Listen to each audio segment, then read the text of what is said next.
Et bonjour les jeunes, vous allez bien? Ouais. Ça c'est pour vous, 1 million d'euros. Oh non, merci. Ah oui, Merci. ah oui, ça c'est pour vous. Et ça aussi, alors moi je vous explique, je suis youtubeur. Est-ce que vous connaissez YouTube?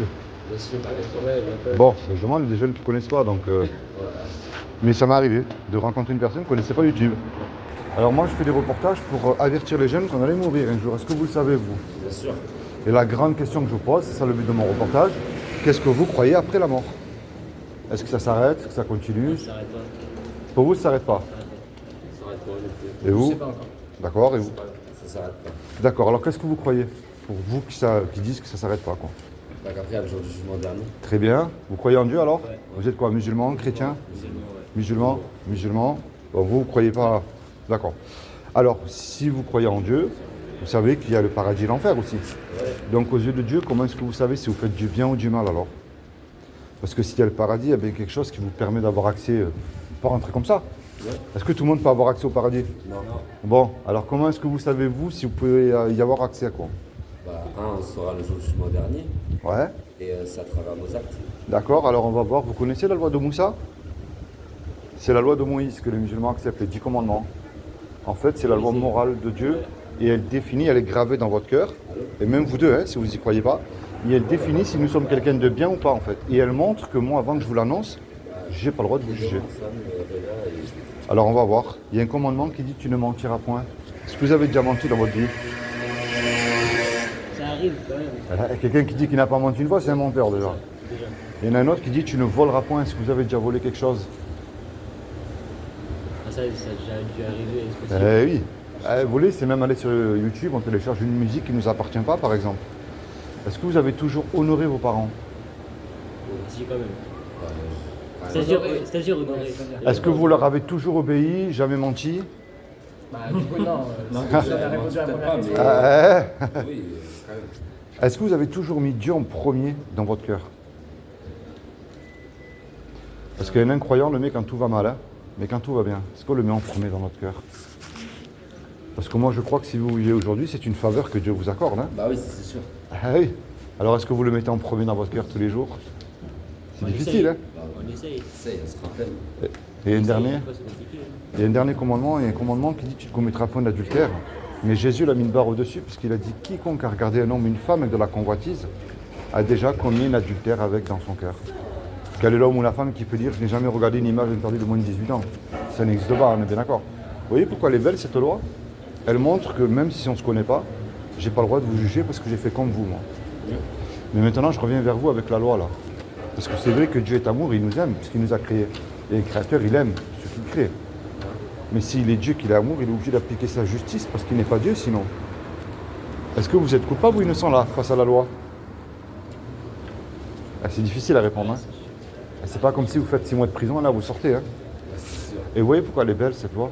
Parce qu'elle montre qu'il n'y a aucun homme qui puisse se permettre de dire « Seigneur, tu me dois le paradis. » Ça n'existe pas. Il est même un représentant de Dieu. Hein. Et en fait, si vous vous rendez compte, cette loi, en fait, elle montre que c'est le péché qui nous éloigne de Dieu. Parce qu'il y a écrit dans la parole de Dieu que le salaire du péché, c'est la mort. Et vous avez remarqué, on ne veut pas en parler, on ne veut pas y croire pour continuer à faire ce qui nous plaît, en fait. C'est comme si vous demandez à un cambrioleur de rentrer dans un commissariat de police, c'est un peu la même chose. Mais ça, en fait, c'est la mauvaise nouvelle. Elle montre qu'on mérite tous l'enfer. Tous. Mais pour moi, Dieu est un créateur et il aime sa création. Est-ce que vous savez ce que Dieu a fait pour vous il y a 2000 ans pour vous éviter d'y aller en enfer?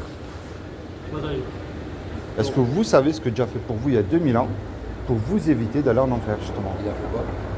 Mais Alors, pour les chrétiens, Ouais, c'était sur la croix. Lui. ouais. Mais en tant que musulman, est-ce que vous devez obéir à Jésus Oui. et lire l'évangile? Oui. Non, l'évangile. L'évangile, non, parce que pour nous, l'évangile actuel, il a été falsifié.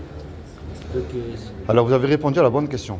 Alors, la deuxième, je savais que vous allez me dire ça. En fait, l'évangile reste le même, on ne peut pas le falsifier, si je peux même interpréter ce mot-là. Pourquoi? Parce qu'alors, il faudrait être fou de toucher la parole de Dieu. Parce que dans l'évangile, il y a écrit quiconque, c'est Jésus qui le dit, quiconque retranchera les mots qui est écrit dans ce livre subira les fléaux de toutes les malédictions qu'il y a dans ce livre aussi. Il faut être fou. Alors, on est d'accord, hein? Parce que là, allez, un homme, tu lui fais la misère, ok, mais là, on parle de Dieu quand même, hein? Si tu n'as pas peur de Dieu, il manque une case, on va dire. Mais l'évangile ne peut pas être falsifié. Pourquoi? Parce que il y a écrit, en fait, il y a 2 imams qui ont dit qu'il a mal été interprété. C'est-à-dire que les catholiques interprètent à leur manière la Bible, les protestants aussi, les évangéliques aussi. Vous voyez, c'est comme moi, je peux prendre le Coran et interpréter les sourates à ma manière à moi. On est d'accord? C'est pour ça que c'est pas possible. Alors, moi, ce que je crois, moi, ce qui est impossible à l'homme ne l'est pas à Dieu. Montrez-moi quelque chose que Dieu serait incapable de faire. Vous avez très bien répondu. C'est ce que nous croyons, nous, il y a 2000 ans, justement. Il a envoyé un homme qui s'appelle justement Issa, qui est Jésus pour les musulmans. Et il a dit, quiconque croit. Il n'a pas demandé d'aller mettre un cierge, de prier Marie, de suivre un pape. Hein. Quiconque croit que Jésus est ressuscité du royaume des morts le 3e jour, aura la vie éternelle à mes côtés. Alors je sais que les musulmans, ils y croient en Jésus, c'est bien. Les bouddhistes aussi, ils croyaient, hein, mais il y a un problème, c'est que les démons aussi, ils y croient. Et eux, ils tremblent.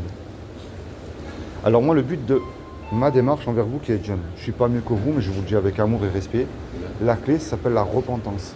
C'est-à-dire que nous nous repentons de nos péchés, mais avec foi. C'est pas croire aveuglément. Moi, je ne crois pas parce qu'on me dit de croire. Moi, je crois avec foi, mais avec des faits aussi qui est écrit dans la Bible. Pourquoi je parle de la Bible? La Bible, déjà, c'est un livre historique qu'on va retrouver à travers l'histoire et l'archéologie. Vous pouvez venir, hein, si vous voulez. Hein. Mais ce qu'il n'y a dans aucun livre, et là je mets sur le point religieux, c'est les prophéties accomplies à la lettre. Vous voyez, vous avez par exemple le rétablissement d'Israël.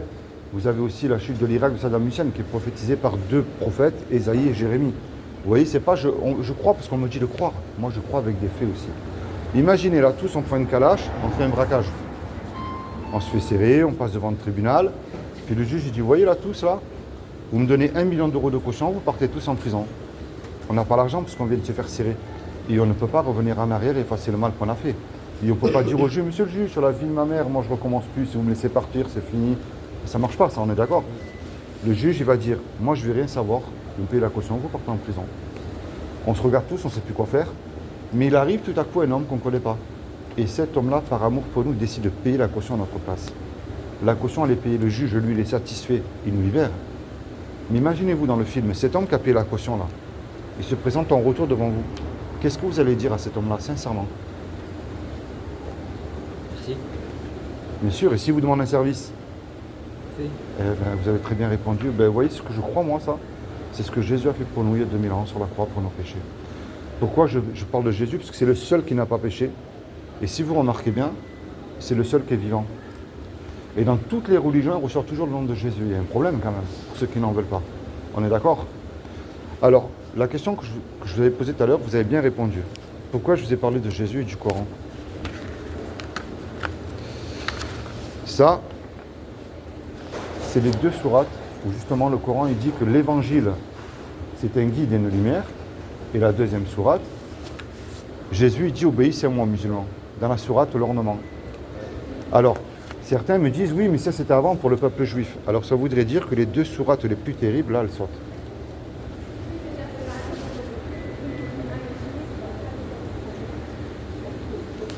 Surtout celle-ci. Vous êtes quoi, vous musulmans ou chrétiens? Je suis chrétien. Chrétien, très bien. Pratiquant, etc. C'est bien. Je vous laisse aussi, vous le direz. Merci.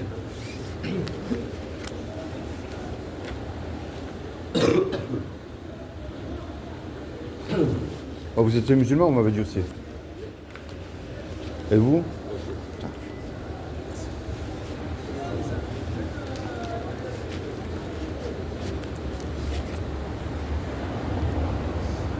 Alors, qu'est-ce que vous pensez de cette sourate-là? Vous savez, je vais vous dire une chose. Ce que Dieu demande, c'est de le chercher chaque jour. Un imam, un rabbin, un pasteur, un curé, qui voulez-vous, hein? Ça reste des hommes, ils peuvent se tromper, je peux me tromper aussi. Hein? Vous pouvez vous tromper aussi.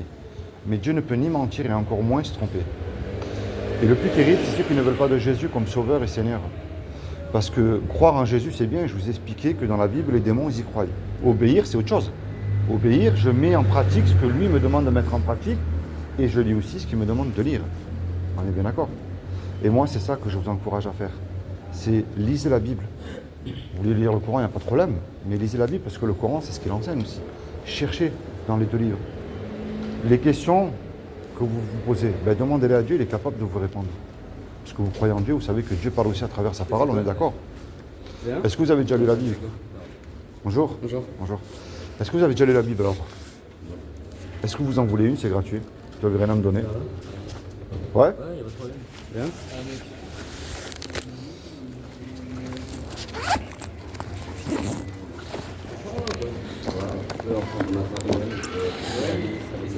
Ça, c'est pour vous.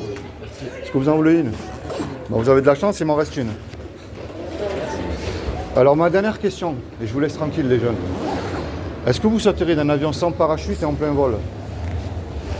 Je peux entendre la question. Est-ce que vous sauteriez d'un avion sans parachute et en plein vol? Ouais, bon, de toute manière, qu'un parachute, je ne le ferai pas, moi non plus. Mais on ne se connaît pas. Et un jour ou l'autre, on va se faire le grand saut dans la mort. Et ça, on y va tous. Et on ne peut pas l'acheter. Est-ce que Jésus ne serait pas votre parachute par hasard? Ça, c'est à vous de répondre tout seul. Vous savez, je ne rentre pas dans les faits. Les faits, je ne peux pas en parler. Mais regardez le petit Naël quand il a fermé la porte de chez lui. Il ne savait pas qu'il n'allait pas re-rentrer. La mort peut frapper à tout moment, mais la grande question, pour ceux qui croient en Dieu, hein, je parle, hein, est-ce que vous êtes réellement réconcilié avec Dieu? Dans la tombe, il n'y a pas de repentance. Hein. Moi, le purgatoire et compagnie, j'y crois pas ça. C'est le paradis ou l'enfer, comme vous avez dit, au milieu du jugement. Maintenant, il y a deux solutions. Si je me suis trompé, ben, j'ai rien fait de mal. Hein. Je n'aurais rien perdu, mais si c'est moi qui ne me trompe pas. Il y a une chance sur 1 million, je crois même beaucoup plus de gagner au loto. Hein. Imaginez qu'il y a une chance sur 1 million que ce que je vous ai dit est vrai, ça vaut au moins la peine de réfléchir et de se remettre en question. Bon, merci pour les quelques minutes. Soyez bénis. Lisez la Bible. Et puis, bonne continuation. Allez, je vous serre tous à la main. Bonne journée. Je t'ai entendu, mais Eh bien, ils vont vous le dire. Et je vous laisse. il va pas Voilà, et ça livre. Allez, merci pour les quelques minutes. Et bonne journée. Au revoir.